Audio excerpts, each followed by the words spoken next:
సరూర్నగర్లోని అలకనంద ఆసుపత్రి owner సుమంత్ను arrest చేసినట్లు Rachakonda CP Sudheer Babu చెప్పారు. అనుమతి లేకుండా కిడ్నీ మార్పిడిలు చేస్తున్నారనే సమాచారంతో ఆసుపత్రిలో తనిఖీలు చేసినట్లు తెలిపారు. ఈ కేసుకు సంబంధించి 15 మందిలో 9 మంది నిందితులను అరెస్ట్ చేసి కారు, 5 లక్షల రూపాయలు, 10 మొబైళ్లు, సర్జికల్ కిట్ను పోలీసులు స్వాధీనం చేసుకున్నట్లు పేర్కొన్నారు. కిడ్నీ రాకెట్లో డాక్టర్ అవినాష్ ప్రధాన పాత్ర పోషించినట్లు చెప్పారు.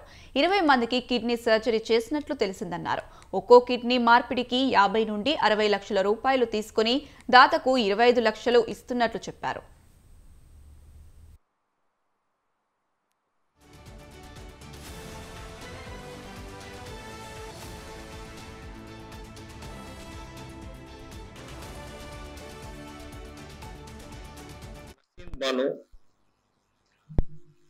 నస్రీన్ బాను, ఫిర్దోస్ వీళ్ళిద్దరు డోనర్స్. అలానే రాజశేఖర్,